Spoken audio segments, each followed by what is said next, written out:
Hello friends, welcome ladies fashion club. स्वागत आहे तुमचं आजच्या नवीन व्हिडिओमध्ये. आज 2-3 दिवस झाले आपण व्हिडिओ थोडासा लेट होतोय.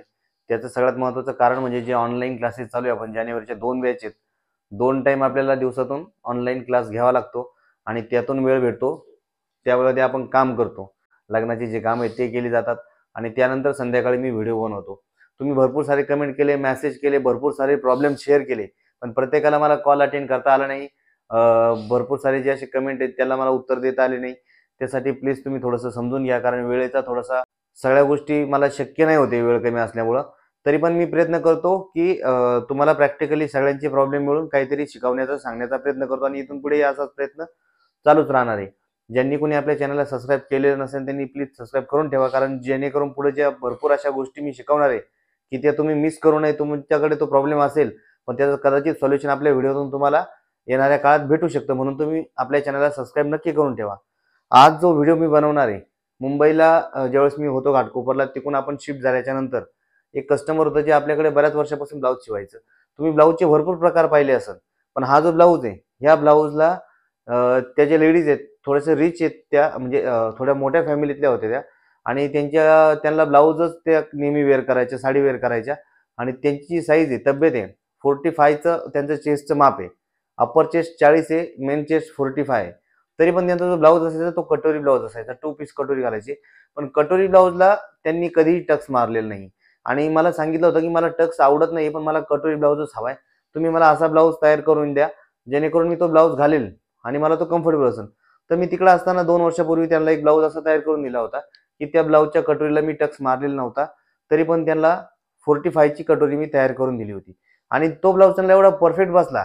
जेव्हापासून मी मुंबईला येऊन शिफ्ट झालेलो आहे गावाला, ते माझ्या ॲड्रेसवरती मला त्यांनी कोरिअर केलेले 15 ते 20 ब्लाऊज शिवायला टाकलेले आणि मापाला पण मी जो ब्लाऊज शिवला तोच त्यांनी मापाला पाठवलेला आहे. आणि त्याच ब्लाऊजबद्दल आज तुम्हाला मी सांगणार आहे. ज्या महिला जाड आहेत, तब्येत जास्त असली की घातलेला असा असतो की ते बळच ॲडजस्ट करतात. सगळीकडून फुगा आलेला असतो, कुठं लटकलेले शोल्डर उतरतात, कटोरी व्यवस्थित बसलेली नाही, गळा खूप मोठा, असे बरेचसे प्रॉब्लेम असतात. पण त्या ब्लाऊजवरती आपण परफेक्ट ब्लाऊज कसा, त्या मापावरती ब्लाऊज कसा बनवला आणि मी बिना टक्सची कटोरी कशी कटिंग केली, मी कटिंग करून पण दाखवणार आहे आणि शिवून पण दाखवणार आहे. हा ब्लाऊज तुम्ही सविस्तर शिकवणार. जर तुमच्याकडे अशी जर तुम्हाला कटोरी काढता आली, आणि ही जी कटोरी आहे ही ज्या महिलेची छाती मोठी आहे, साईजला मोठी आहे, समजा वयस्कर महिला असेल आणि छाती जर साईजमध्ये मोठी असेल तर त्यांनी हा बिना टक्सची कटोरी नक्की ट्राय करा. आता तुम्हाला प्रश्न पडला असेल की बिना टक्सची कटोरी कशी बसू शकते, तर आज मी तुम्हाला ब्लाऊज कटिंग करून दाखवतो आणि मापाचे ब्लाऊज दाखवतो, त्याच्यावरून तुम्हाला अंदाज येईलच. हे बघा, हा माझ्याकडे माझ्या मते अंदाजे तरी 3 वर्ष झाले असेल या ब्लाऊजला. मीच शिवला होता, माझ्याच हाताने शिवलेला ब्लाऊज आहे. हा फ्रंट साईडचा भाग आहे आणि ही कटोरी आहे. तुम्हाला मी कप्स घालून दाखवतो याच्यामध्ये, म्हणजे तुमच्या लक्षात येईल ही कटोरी कशा प्रकारे बसते ते. याच्यामध्ये मी कप्स ठेवलेला आहे मोठ्या साईजचा, तरी तुम्ही ब्लाऊज बघा साईडला किती छान बसलेला आहे.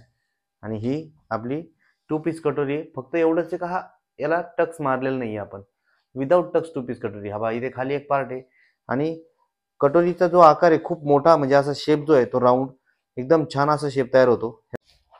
हे बघा, आपण इथे डबल कप्स ठेवूया जेणेकरून तुम्हाला अंदाज येईल की ही कटोरी किती भारी बसते ते. आणि याच्यावरती मी ही कटोरी ठेवलेली आहे आणि आता तुम्ही बघू शकता ब्लाऊज चारी साईडला किती छान बसलाय. आर्मोलमध्ये बघा, इथे बघा, नाही इथे कटोरीचा हा जो आकार आहे. तर अशा प्रकारे आपण त्यांना हा ब्लाऊज तयार करून दिला होता आणि याची कटिंग कशी केली होती ते मी दाखवतो मी तुम्हाला.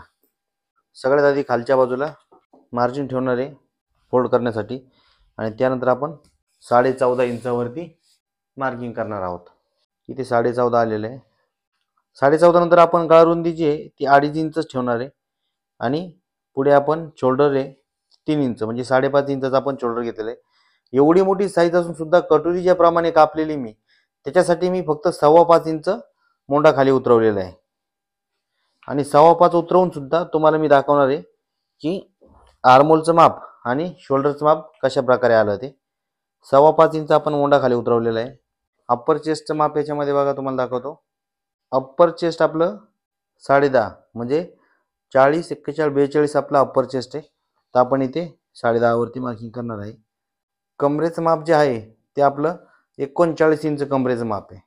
आपण इथे 9.25 वरती मार्किंग करूया. आणि इथे आपण पुढे अर्धा इंचचा स्टक्स ठेवूया. ही आपली फिटिंगची लाईन झाली आणि ही आपण एक्स्ट्रा ठेवलेलं मार्जिन झालं 6 इंच. त्यानंतर आपल्याला इथे जो आर्महोलचा शेप द्यायचा आहे तो आपल्याला असा 1 इंचावरती द्यायचा आहे.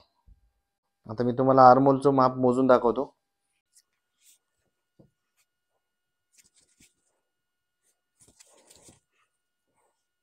19 इंच आर्महोलचं माप आहे. ते इथे आपण मोजून बघायचं असं 9.5 येतंय का, तर आपलं इथं बरोबर 9.5 येते. तर अशा प्रकारे आपण बॅक साईडची कटिंग करून घ्यायची आधी आणि त्यानंतर तुम्हाला मी फ्रंट साईड कशी कापायची ती दाखवणार आहे.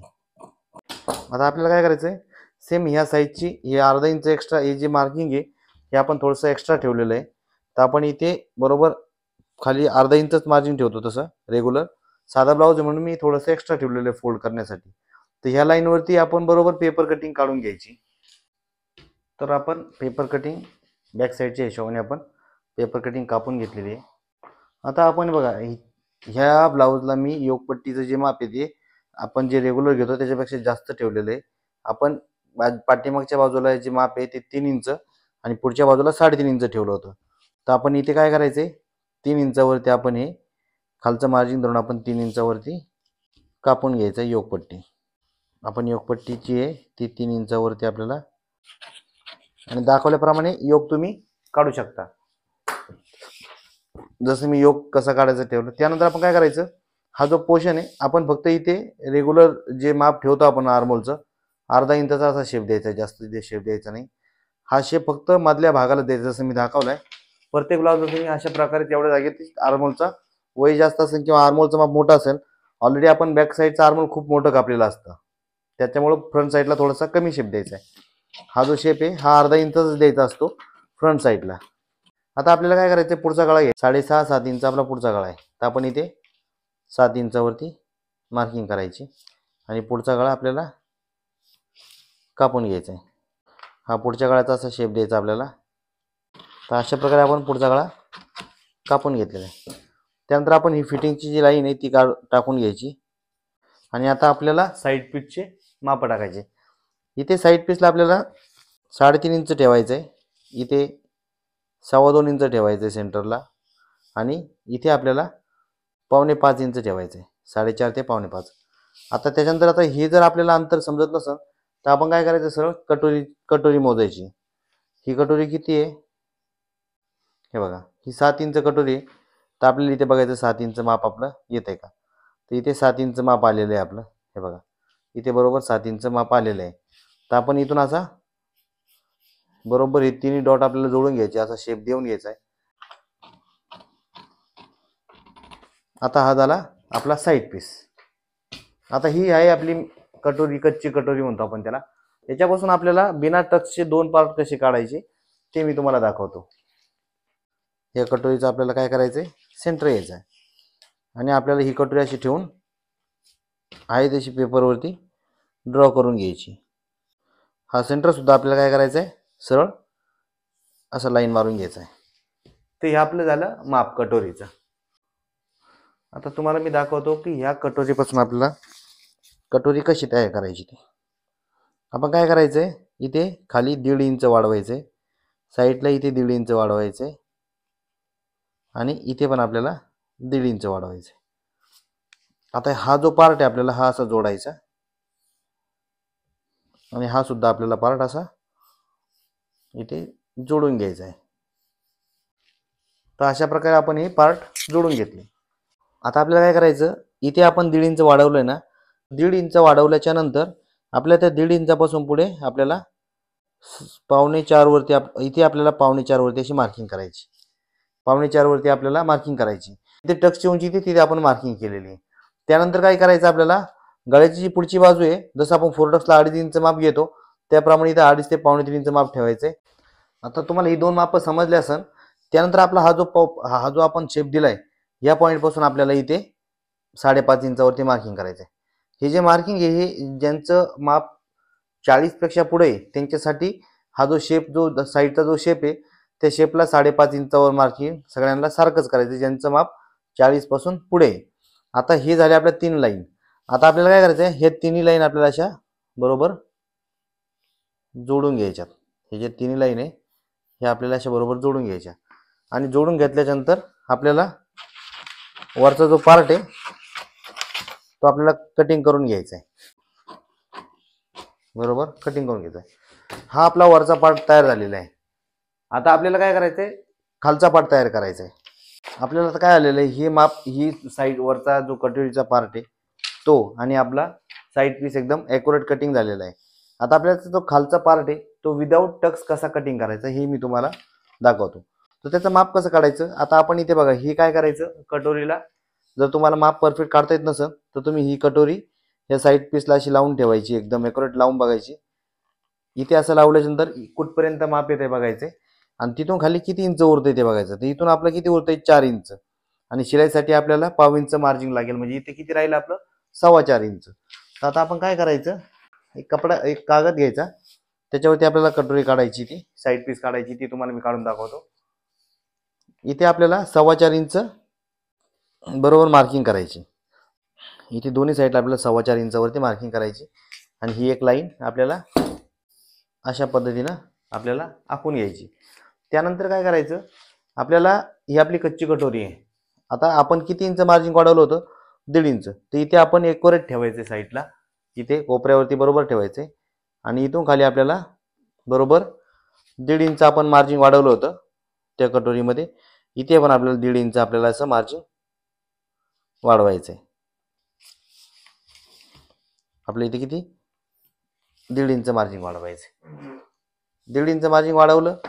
त्यानंतर काय करायचं, आपल्याला इथे वरच्या साईडला आणि खालच्या साईडला साधारण पाऊण इंच खालच्या साईडला आणि वरच्या साईडला आपल्याला पाऊण इंच घ्यायचे।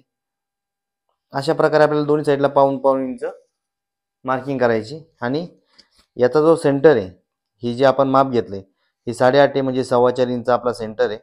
इथे 4.25 इंचावरती आपल्याला मार्किंग येणार अशी आणि आपल्याला इथून असा सरळ शेप देऊन घ्यायचा आहे बघा।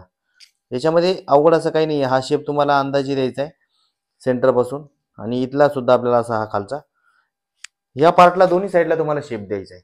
हा जो पार्ट आहे या पार्टला तुम्हाला काय करायचं आहे, दोन्ही साईडला असा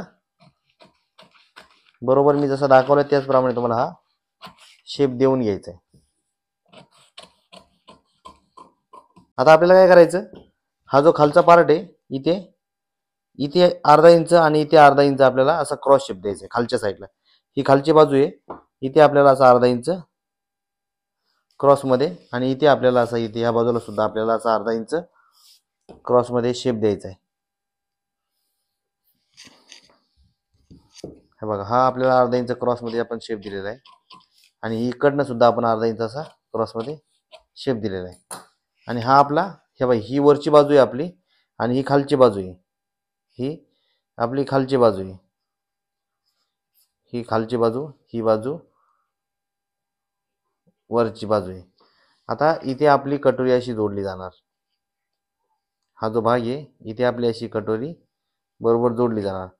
कटोरी जोडल्याच्या नंतर इथे आपलं टक्स न येता हा शेप तयार झालेला आहे। मी तुम्हाला योगपट्टी कापून दाखवतो। योगपट्टीला आपण खालच्या साईडला शिलाईसाठी पाव इंच मार्जिन ठेवायची आणि आपली योगपट्टी 3 बाय 3.5 ची, इथे 3.5 माप आहे आणि हाईट आपण 3 ची घेतलेली आहे। तर अशा प्रकारे आपण ही योगपट्टी थोडीशी मोठी ठेवलेली आहे रेग्युलर योगपट्टीपेक्षा। हा जो शेप आहे हा एकदम नॉर्मल आहे आपला 1/2 इंचचा आणि याची जी रुंदी आहे ती किती ठेवायची आपल्याला, आपली जेवढी बॅक साईड आहे तेवढी, हे बघा आपली बॅक साईड इथपर्यंत आहे। तर आपण बरोबर जेवढी बॅक साईड आहे तेवढी आपण योगपट्टी कापून घेतलेली आहे। आपली योगपट्टी कापून झालेली आहे। आता ह्या योगपट्टीला आपण हा पार्ट इथे असा लावला आणि हा जर पार्ट खाली लावला तर हे आपलं जे माप आहे हे ॲक्युरेट येते बघा। इथे ज्यावेळेस आपण मार्जिन ठेवू आणि इथे आपण शिवू त्यावेळेस हा खालचा पोर्शन सुद्धा आपला ॲक्युरेट येतोय आणि हा पोर्शन बघा आपला इथे जास्त वाढलेला आहे, 1.5 इंच वाढलेला आहे, खालचा एकदम बरोबर आलेला आहे। त्यानंतर इथे आपण कटोरी जोडल्याच्या नंतर आपला जो हा पोर्शन आहे हा सुद्धा एकदम ॲक्युरेट आलेला आहे बघा वरच्या साईडचा।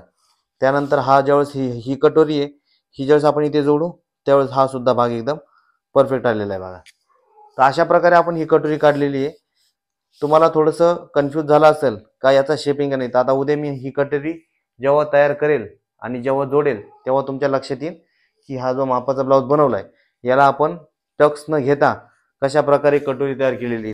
पुढच्या पार्टमध्ये तुम्हाला मी स्टिचिंग कशी करायची आणि स्टिचिंग केल्यानंतर कटोरी किती छान बसते किंवा किती छान आकार येतो हे मी तुम्हाला पुढच्या पार्टमध्ये नक्की सांगेन. तुम्हाला जर ह्या कटोरीबद्दल काही शंका असेल किंवा तुम्हाला काही गोष्टी समजल्या नसेल तर मला कमेंटमध्ये नक्की सांगा आणि आपल्या चॅनलला सबस्क्राईब नक्की करा. तर भेटूया आपण उद्याच्या पार्टमध्ये, ज्याच्यात मी तुम्हाला स्टिचिंग शिकवणार आहे. जय हिंद, जय महाराष्ट्र, धन्यवाद.